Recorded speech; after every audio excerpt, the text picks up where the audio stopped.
Hello friends, आप देख रहे हैं आपका चैनल शेयर बाजार विद आयुष। तो दोस्तों, सुज़लॉन एनर्जी हम कह सकते हैं जिस तरीके से चल रहा है वो अपने आप में नो डाउट काफ़ी काबिल तारीफ़ है। मतलब पिछले हफ्ते भी अगर आप देखेंगे तो बाजार में उतार चढ़ाव थे, बट स्टिल स्टॉक 12% तक हमको इंक्रीज होता हुआ दिखा। करीबन ₹8.28 आप देख सकते हैं शेयर चला है। 12.13% की तेज़ी हमने विटनेस करी है पिछले एक महीने के अंदर। सुज़लॉन 40%, पिछले 6 महीने में 70%, और अगर आप पिछले एक साल में देखेंगे तब तो तबाही हो चुकी है। करीबन 279% की रिटर्न अपने इन्वेस्टर्स को डिलीवर करता हुआ देखने को मिला है। शेयर बिल्कुल अपने 52 हफ्तों के हाइस पर अब हमको ट्रेड भी करता हुआ देखने को मिल रहा है। एंड नो डाउट दोस्तों, कंपनी जो है वो डेफिनेटली काफ़ी बड़े अचीवमेंट्स भी यहाँ पर अचीव कर पा रही है। जैसे सबसे बड़ी बात तो देखिए, कंपनी की जो मार्केट कैप है, राइट, जो कंपनी की मार्केट कैपिटल है वो 1 लाख करोड़ को पास कर गई है। मतलब 1 लाख करोड़ के पार निकल चुकी है। एंड नो डाउट दोस्तों, ये दिखाता है कि कंपनी ने जिस तरीके से, मैं कहूँगा कि पूरा अपने आप को रीबाउंड किया और जिस तरीके से टर्न अराउंड स्टॉक में देखने को मिला, I think one of the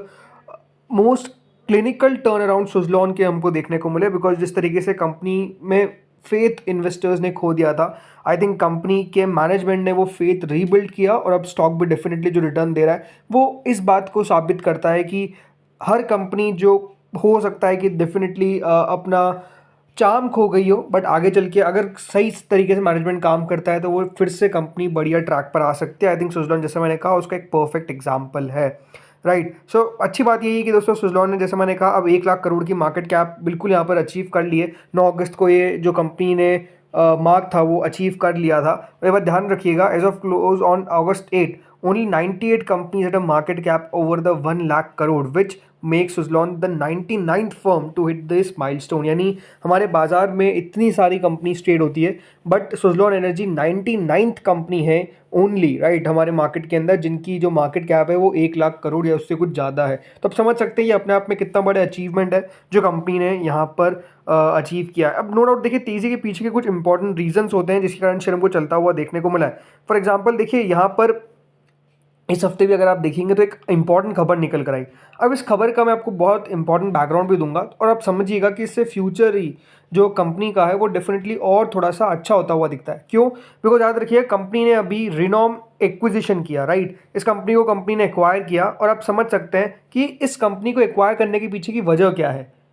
जिनको नहीं पता है, ये बात ध्यान रखिएगा, कंपनी ने सुज़लॉन ने इस कंपनी को एक्वायर किया और ऑलमोस्ट 76% स्टेक जो है वो इन रिनोम एनर्जी सर्विसेज जो संजय गोदावत ग्रुप की है उनसे हम कह सकते हैं यहाँ पर लेते हुए नजर आया। ऑलमोस्ट 76% स्टेक को एक्वायर किया गया है सुज़लॉन के द्वारा। जिनको नहीं पता रिनोम करती क्या, ये बात ध्यान रखिएगा, ये एक multi brand operation and maintenance service यानी MBOMS प्रोवाइडर है कंट्री के अंदर। इनके पास एसेट्स है, मतलब करीबन 1782 मेगावाट की तो दोस्तों इनके पास विंड के अंदर एसेट्स है। देन 148 मेगावाट सोलर के अंदर, 572 इन BOP under maintenance across customer segments, right. तो इन सब के अंदर कंपनी के पास दोस्तों यहाँ पे मेंटेनेंस और जो मल्टी ब्रांड ऑपरेशन है ये कंपनी इसके अंदर काम करती है। कंपनी ऑलमोस्ट दोस्तों 7 विंडी स्टेट्स के अंदर यहाँ पर काम करती है और ऑलमोस्ट कंपनी का जो एक्सपीरियंस है वो इस तरीके का है कि कंपनी ने 14 डिफरेंट मैन्युफैक्चरर्स के साथ यहाँ पर काम भी कर रखा है फॉर मेंटेनिंग टर्बाइंस। जो कंपनी का एक्विजिशन है वो बेसिकली 2 स्टेजेस में हुआ। एक तो इमीडिएट परचेस था जिसमें 51% खरीदा गया फॉर 400 करोड़, और बाकी का दोस्तों जो 25% है वो कंपनी करीबन 18 मंथ्स के अंदर करेगी, जिसमें 260 करोड़ रुपीज इसको पे करेगी। ये बात भी ध्यान रखिएगा, सुज़लॉन एनर्जी को मर्ज नहीं होने वाला, मतलब ये रिनोम जो कंपनी है वो सुज़लॉन एनर्जी के साथ मर्ज नहीं होगी। ये अपना ऑपरेशन इंडिपेंडेंटली करेगी। ये कंपनी के जो CEO है JP चलासनी सर, उनके द्वारा साफ साफ कहा गया कि अलग से ये कंपनी काम करती हुई देखने को मिलेगी, इसको मर्ज नहीं किया जाएगा सुज़लॉन के साथ। लेकिन अपने आप में आप समझ सकते हैं कि कंपनी के पास अब एक ऐसी कंपनी हो चुकी है, राइट, जो मेंटेनेंस का काम करती है। तो एक अच्छा खासा कंपनी का यूनिट जो है वो डेफिनेटली हो चुका है। और ये बात ध्यान रखिए, इसके ऊपर कंपनी ने एम्फेसाइज किया क्यों? बिकॉज अगर आपको पता होगा, अभी एक इंपॉर्टेंट रिपोर्ट निकल कर आई थी कि जो भारत का रिन्यूएबल एनर्जी स्पेस है उसके अंदर ऑलमोस्ट 7 ट्रिलियन इन्वेस्टमेंट जो है वो पिछले 10 साल के अंदर आया है। और ये किसने कहा है? ये हमारे मिनिस्टर ने कहा है, प्रहलाद जोशी जी ने। और उन्होंने साफ साफ कहा है कि ये जो पूरा इन्वेस्टमेंट है ये पिछले 10 सालों के अंदर आता हुआ नजर आया। इसका मतलब आप समझ सकते हैं कि जो पूरा रिन्यूएबल एनर्जी स्पेस है उसके अंदर किस तरीके का पैसा जो है वो लगातार आ रहा है। और नो डाउट दोस्तों, ऐसा तो है नहीं कि रिन्यूएबल एनर्जी आज है तो कल नहीं रहेगा। नो डाउट इसकी तो डिमांड और बढ़ती हुई नजर आ रही है। तो जब बढ़ती हुई डिमांड देखेगी तो उसका असर तो पड़ेगा ही पड़ेगा।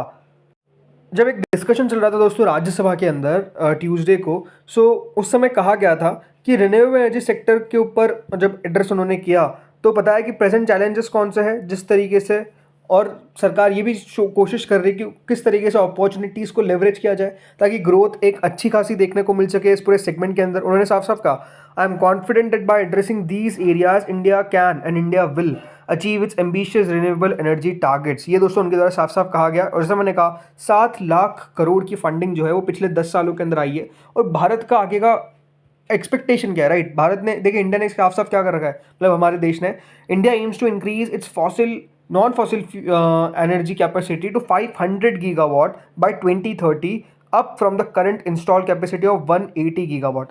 अब जैसा मैंने आपको कहा, ये आपको पूरा मैंने बैकग्राउंड दिया, क्यों इंपॉर्टेंट बैकग्राउंड देना। 180 में अभी दोस्तों गीगावाट जो है हमारे पास करंट कैपेसिटी है। अगले 6 सालों के अंदर, मैं कहूँगा मेजरली 5 सालों के अंदर, इस कैपेसिटी को बढ़ाकर 500 गीगावाट तक किया जाएगा। 500 गीगावाट, राइट? तो आप समझ सकते हैं ये ऑलमोस्ट 3 टाइम्स है करंट कैपेसिटी से, क्लोज टू। सो इसका फ़ायदा किसको होता हुआ नजर आएगा? इसका फ़ायदा डेफिनेटली सुजलॉन जैसी कंपनीज को ही होगा, पावर जैसी कंपनीज को ही होगा, स्पेसिफिकली रिन्यूएबल एनर्जी कंपनीज को ही होगा। और इसलिए अगर आप यहाँ पर नोटिस करेंगे, जो उन्होंने साफ आगे भी कहा, गवर्नमेंट का प्लान है कि 1300 मेगावाट रिन्यूएबल एनर्जी कैपेसिटी यहाँ पर सरकार लाएगी, जिसमें 9000 मेगावाट करीबन सोलर में जाएगा और 4000 मेगावाट विंड एनर्जी में जाएगा। इसके अलावा सरकार ने भी कहा कि 12000 मेगावाट आर प्रति आर बैटरी एनर्जी स्टोरेज सिस्टम भी लद्दाख में बनाया जाएगा। सब समझ सकते हैं कि जो गवर्नमेंट का प्लान है वो आई थिंक सुजलॉन से बिल्कुल मैच कर रहा है। जो सुजलॉन का व्यू है कि रिन्यूएबल के अंदर किस तरीके से आगे बढ़ना है, ये प्लान आई थिंक कंपनी खुद अच्छे से एग्जीक्यूट कर रही है, ये बताने की कोशिश कर रहा हूँ मैं। इसलिए आप देख सकते हैं कंपनी की मार्केट कैप आज 1 लाख करोड़ के पार पहुँच चुकी है। नो डाउट दोस्तों, वैल्यूएशंस आप कह सकते हैं कि करीबन 112 के पी पे ये स्टॉक ट्रेड करता हुआ दिखता है। इंडस्ट्री का पी 55 का है, तो थोड़ा बहुत आपको महंगा दिख सकता है। बट ये बात ध्यान रखिएगा, टर्न अराउंड जब होता है तो मार्केट थोड़ा सा वैल्यूएशन ज़्यादा दे देता है। और क्यों टर्न अराउंड हमको क्लियर दिखता है? रीज़न सिंपल है, जो कंपनी के फंडामेंटल्स हैं वो सारी कहानी बयां कर रहे हैं। आज अब देखिए, कंपनी की सेल करीबन साल भर साल आपको 1351 करोड़ से बढ़कर 2000 करोड़ तक पहुंचती हुई नजर आती है। तो इसका मतलब यही है ना कि कंपनी की ग्रोथ जो है वो स्पेसिफिकली शानदार हो रही है। उसके अलावा अगर कंपनी की ग्रोथ हो रही है तो क्या कंपनी अपने मार्जिन्स के ऊपर फोकस नहीं कर रही है? बिल्कुल मार्जिन्स के ऊपर फोकस कर रही है। 18% पे दोस्तों कंपनी के मार्जिन्स आ गए। इससे प्रीवियस क्वार्टर तक 16% के थे, बल्कि इससे प्रीवियस ईयर सेम क्वार्टर में करीबन 15% पे कंपनी के मार्जिन्स थे, उसको कंपनी 18% पर लेकर आ गई। तो ऐसा नहीं कि अगर कंपनी की सेल बढ़ रही है तो कंपनी के मार्जिन्स में आपको कमी देखने को मिल रही है, नहीं, कंपनी उसको भी डेफिनेटली बढ़ाती हुई दिख रही है। इसके अलावा आप देख सकते हैं कंपनी का मुनाफा 101 करोड़ पर हमको लास्ट ईयर देखने को मिला था सेम क्वार्टर में Q1 में, और इस बार वो 300 करोड़ हो गया। इससे प्रीवियस क्वार्टर तक 254 करोड़ था। सो इस सारी चीज़ें जो हैं वो क्यों सही दिखती है? बिकॉज कंपनी के नंबर्स बढ़िया आते हुए दिख रहे हैं। इसीलिए अगर आप कंपनी को देखेंगे तो आप TTM बेसिस पे कंपनी का जो सेल है वो 7200 करोड़ पर हो चुका है। और अब जो कंपनी का मार्जिन है वो 17% पे, प्रॉफिट है करीबन 862 करोड़ पे। और जो मेजर, जैसा मैंने कहा, कंपनी के अंदर टर्नअराउंड देखने को मिला है वो लास्ट 3 सालों में देखने को मिला है। कंपनी ने लास्ट 3 साल में 25% की अपनी सेल्स ग्रोथ दिखाई है, तो 45% अपनी प्रॉफिट ग्रोथ दिखाई है। इसीलिए दोस्तों स्टॉक ने जो रिटर्न है वो अपने आप में दमदार इन्वेस्टर्स को बनाकर दिए हैं। और इसीलिए अगर आप लगातार देखेंगे, जो FII DI डेटा भी निकल कर आता है उसके अंदर FIIs का स्टेक लगातार बढ़ रहा है। 19.57% से इस बार 21.53% पर हो गया। DIs का स्टेक 6.30% से 9.17% पे हो गया। सो क्यों स्टेक बढ़ा रही है दोस्तों ये सब कंपनी, जो FIIs और DIs? बिकॉज कंपनी के अंदर एक टर्न अराउंड है। पब्लिक का स्टेक नो डाउट 58% का है, राइट? अब इसके अंदर भी देखिए बहुत सारे अलग अलग टाइप के फंड्स हैं, राइट? बट नो डाउट दोस्तों यहाँ पर कंपनी के प्रमोटर्स अपना स्टेक जब बेचते हैं, वो एक नेगेटिव बात है जो डेफिनेटली निकल कर आती है। जो प्रमोटर्स अपना स्टेक धीरे धीरे करके कम करते जा रहे हैं, 13.27% पर आ गए। आई थिंक प्रमोटर्स भी जिस दिन बाइंग करना चालू कर दिए, और भी ज़्यादा दोस्तों एक पॉजिटिव एड ऑन होता हुआ नजर आएगा आई थिंक स्टॉक के अंदर। अब क्वेश्चन नो डाउट यही होगा कि क्या शेयर दोस्तों यहाँ से 100 रुपये के लेवल्स टच कर सकता है? देखिए सिंपल सी बात है, अगर कंपनी की फाइनेंशियल परफॉर्मेंस इसी तरीके की रही तो 100 रुपये का लेवल क्या, उससे भी आगे जाएगा।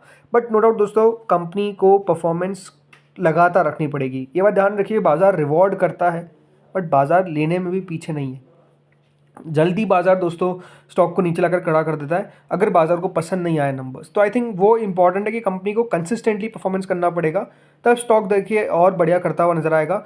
थोड़ा बहुत देखिए वैल्यूएशन को लेकर मुझे कंसर्न है कि स्टॉक 76 पे आ चुका है, मोर देन 100 की पी पे ट्रेड कर रहा है। तो अगर थोड़ा बहुत करेक्शन आता भी है तो उसको दोस्तों नेगेटिव वे में ना लें। स्टॉक का करेक्शन इंपॉर्टेंट है, कोई भी शेयर जो है वो सिर्फ स्ट्रेट लाइन में नहीं चल सकता है, राइट। तो ये आपको समझ में लाना पड़ेगा। सो आई थिंक क्या होता है आगे, लेट्स सी। बाकी ये बात सही है कि कल के सेशन के अंदर, या मंडे के सेशन के अंदर हो सकता है कि आपको फिर शेयर ऊपर ही खुलता हुआ नजर आए, बट कितना तेजी दिखाता है वो तो आने वाले दिन बताएगा।